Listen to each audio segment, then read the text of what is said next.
It is the last day of February and I am at Joshua Tree National Park. I am doing the Lost Palm Oasis Trail and maybe another short spur trail. There is no cell coverage in this park, so I have no idea what the temperature is, but it is very nippy out, but it's gorgeous. And I stayed at the Cottonwood Springs campground. I was able to score 4 nights. Now, I'm very disappointed though because there's no Joshua trees here. This park has 2 deserts in it, the Mojave and the Colorado. And this campground is in the Colorado. It's in the southern part of the park. And so, yeah, there's no Joshua trees here. But it's 1,000 feet lower than the Mojave. So it is even warmer than the other guys. I guess they have some snow there and we don't. So that's a bonus. My camping spot is right beside the trailhead. So how convenient is that? I'm at number 12.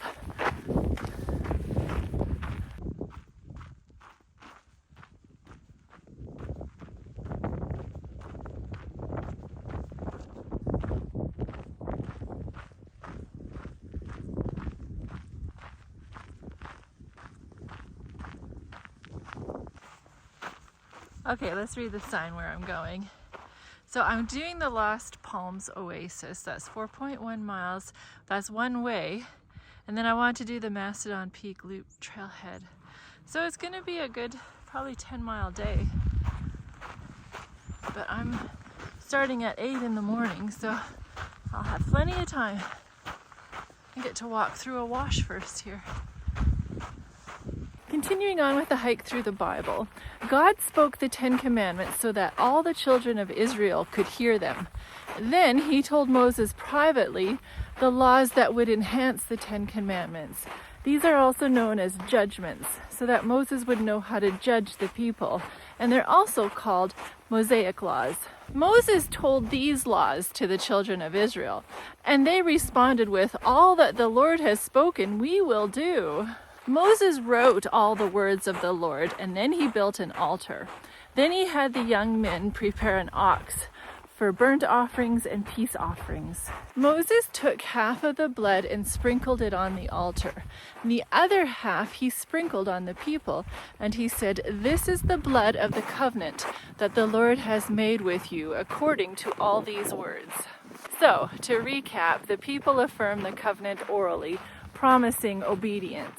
Moses then writes it down and it is ratified. God and the people of Israel are binding themselves in the strongest legal way.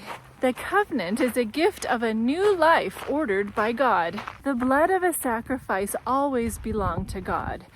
But in this instance, the blood sprinkling bound the people to God. So when God was done giving the Mosaic laws and making the covenant official, he had Moses and Aaron's 2 sons, Nadab and Abihu, plus 70 elders of Israel, come partway up the mountain. Now this is pretty special. This is called the Cottonwood Springs. And look at these palm trees. These are called fan palms, and they are only found in desert oases. Kind of a bird's eye view first. It is so cool. And it's early enough that not too many people are here. Like, I haven't seen one person yet. Oh, this is so neat. They're just massive.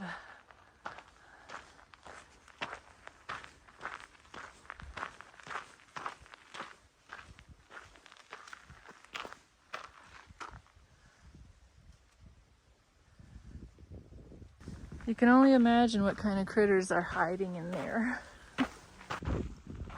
3.4 miles now. Good. Hairy water. Well, I am. Okay, this is another man-made hole. The women would pound the mesquite seed pods and grind them. Boy, that's really deep. So you know it's been in use for a long time. Okay, a lot of steps here.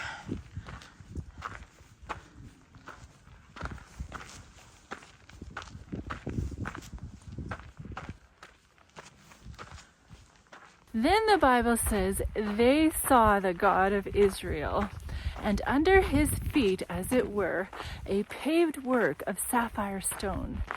It was like the heavens in its clarity. So they saw God, and they ate and drank. Oh, you guys, my first sighting of desert wildflowers.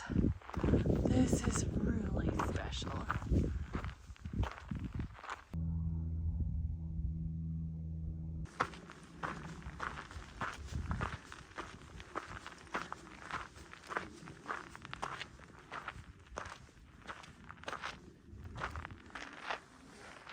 This is one of the few occasions when humans see God. Notice that instead of describing what they saw, they were only able to comprehend what God was standing on.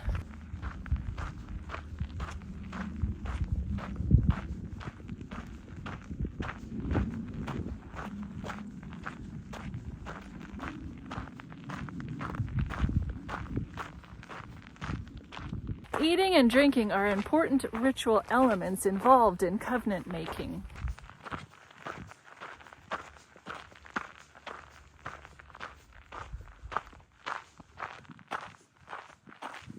Well, I know I'm on the right path when there's steps made.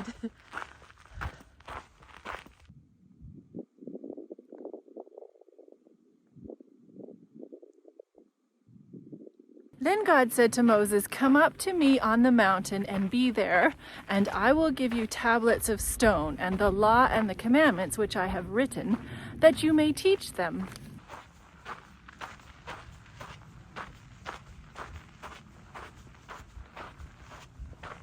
So Moses arose with his assistant Joshua, and Moses went up the mountain.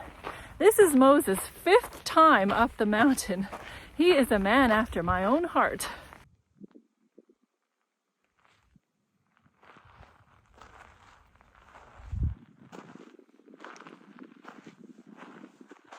Now the glory of the Lord rested on Mount Sinai, manifested by a cloud, which covered it for 6 days.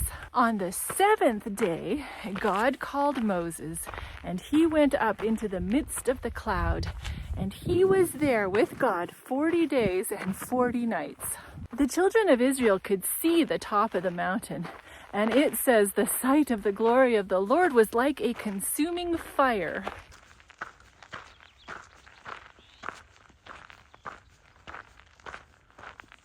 Notice that even though summoned by God to come up the mountain, Moses did not enter the divine presence until 6 days later. Lots of birds here.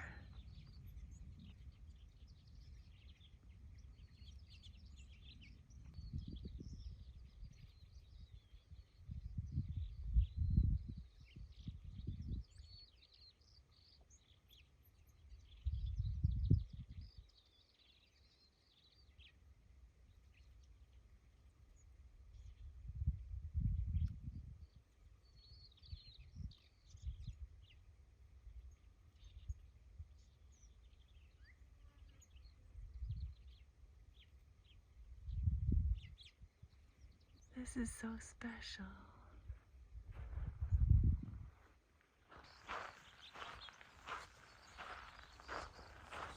Today, as then, heart preparation and contemplation upon the character and will of God must precede intimate association with Him. Moses and Joshua no doubt spent this time in meditation and prayer.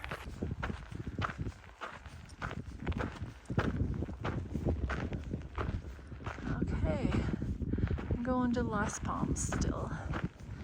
On the right track.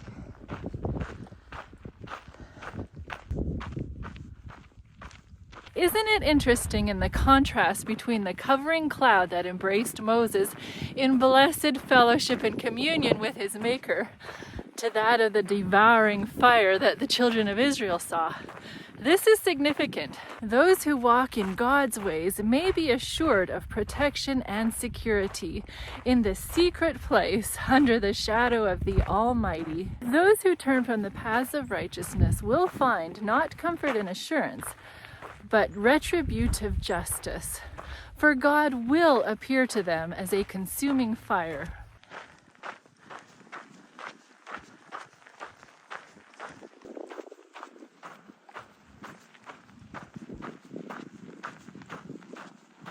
When Moses was with God 40 days and 40 nights, he was without food.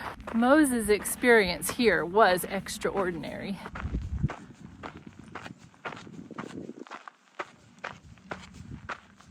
It impresses the lesson that communion with God imparts to the soul its truest strength and sweetest refreshment.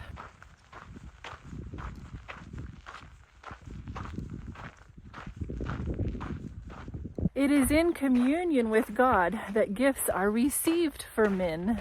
It was so with Moses, it is so with us.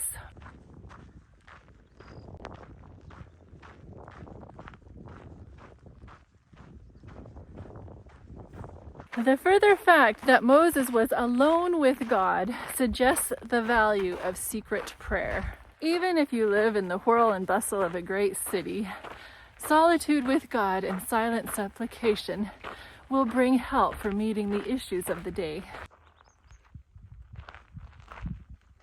I just love this. Oh, spectacular.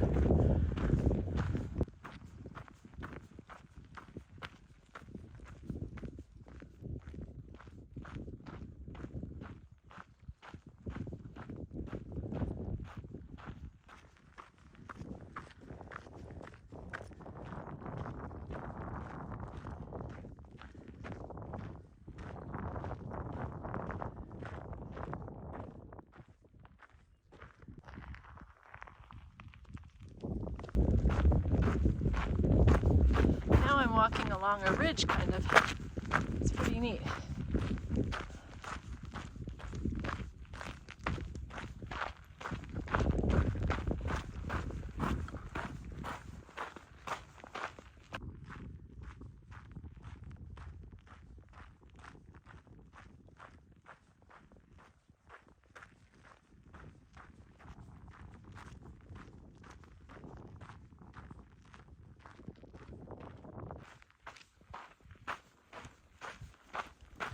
Much more peaceful in a wash, that's for sure.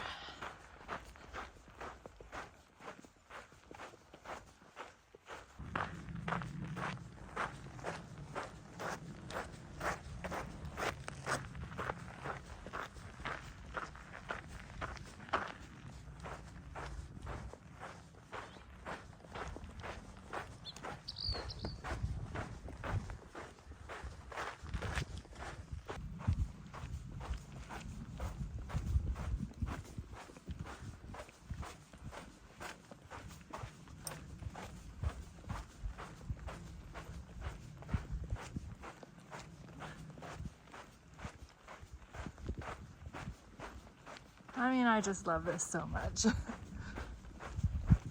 The solitude is incredible. Talk about solitude with God.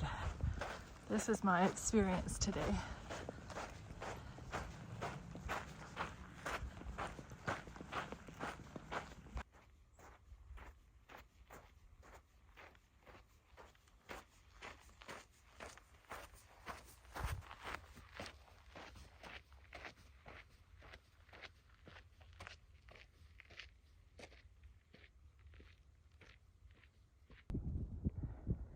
You know, I think that's the Salton Sea down there. Pretty neat. Lots of ocotillas in this section.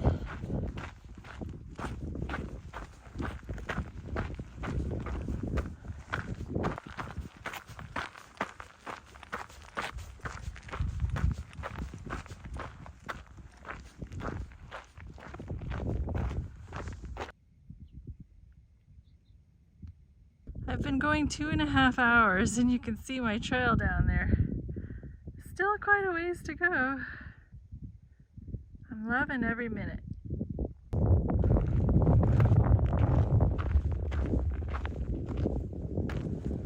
You're allowed to camp, backpack anywhere in the park as long as it's a mile away from any road. So that's pretty epic. Wouldn't that be sweet? The permit's like $6, but you have to do it online.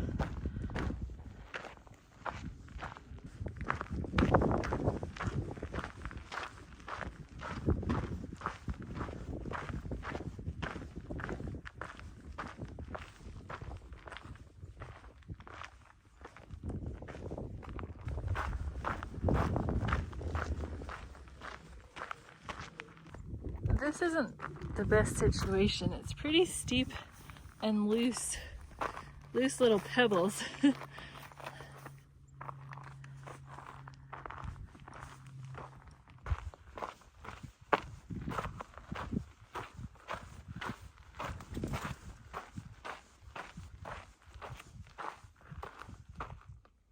Oh, I spotted something just off the trail. A yucca in bloom. That's beautiful.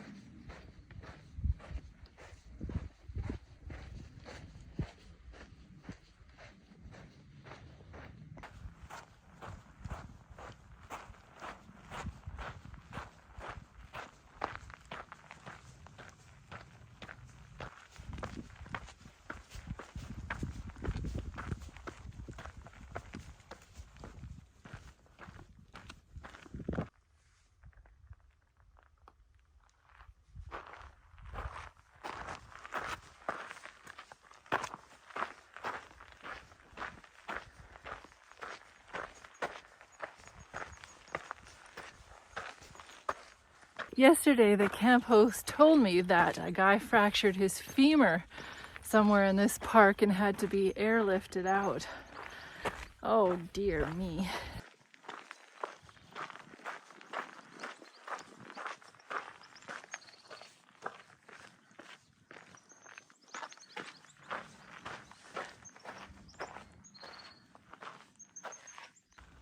It's always fun to see what these crests have to offer. Spectacular vistas. I see a sign up here.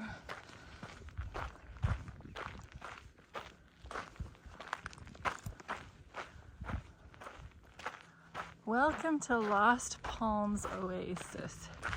No trail beyond this point. Proceed at your own risk. What? What? Where are the Lost Palms? But I guess they don't want to be responsible for fractured anything.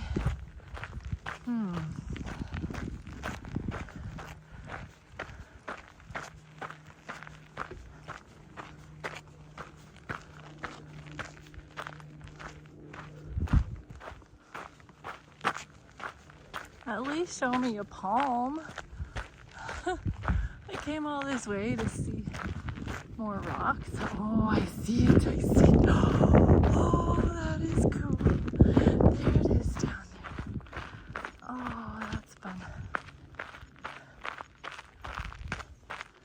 Oh, wow, that is really neat. Some more fan palms. But I don't have a burning desire to go down there.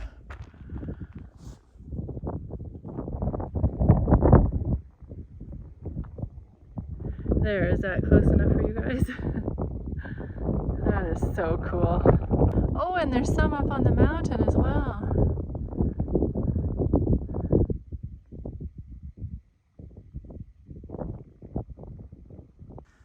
The California poppies are open now. They were closed on the way up. Lots more clouds on the way back. There's supposed to be a weather system coming in for tomorrow. Lots of rain. So, at least I got in a good hike today. So fun. See that clump of red in this tree? It's a mistletoe and it's a parasite. And don't eat the berries of it. This is a new kind of cactus for me. I haven't seen this one before. Okay, I'm at my intersection. I'm going to go to the Mastodon Peak, so 0.4 miles and then 1.5 miles to the campground. That is not bad. Yay.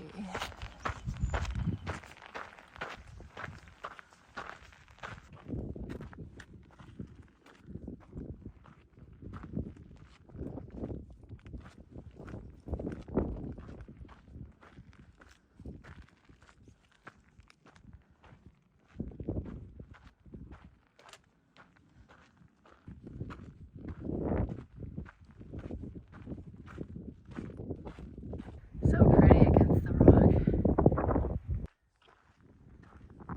Cool.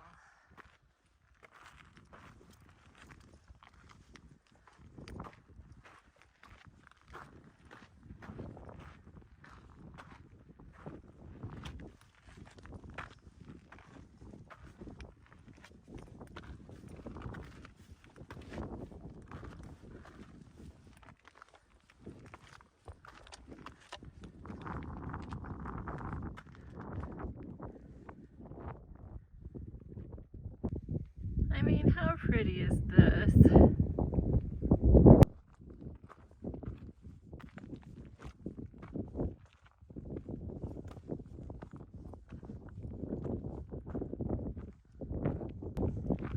Mastodon Peak, trail not maintained. Do I need to go up there? No, I don't. I saw a gal trying to climb up to the top and she was having a hard time, so I don't want to waste my time trying to do the impossible. Or what's it gonna get you? Just some more spectacular views. You can tell it's really windy now. There's the campground. Well, now it's blocked. But there it is there. You can see the visitor center.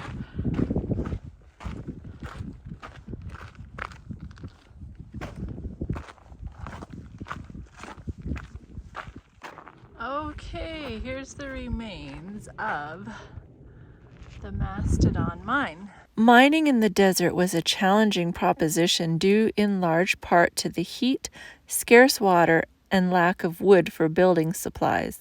However, many hardy souls took on the challenge. Mastodon Mine is one of approximately 300 mines that were developed within the present-day boundary of Joshua Tree National Park. Records indicate the mine was established in the 1930s and worked on and off by the Hulsey family for decades. Originally, the ore was assayed at $744 a ton. However, faulting had severed the main vein, and it could not be relocated. Like many of the area mines, Mastodon Mine never lived up to the dream of striking it rich.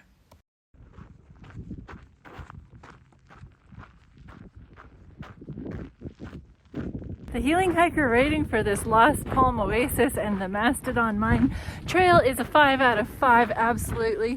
And there was people, but it wasn't obnoxious like some national park trails can be. Oh, I loved every minute of it.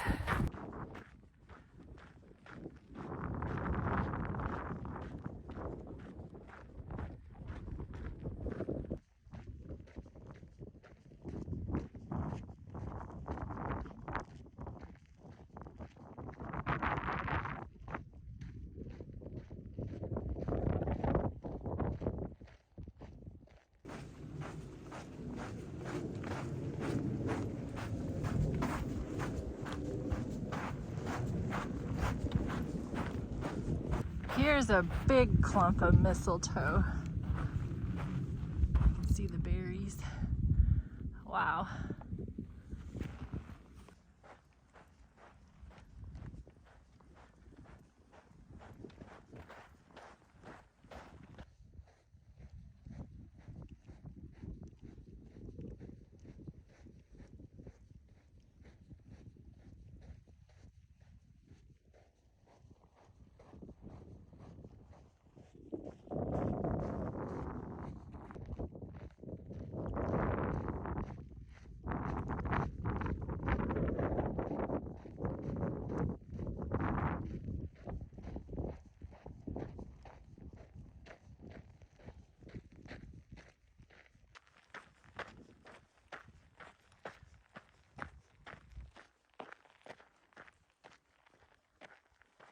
How many of you pray and talk to God every day?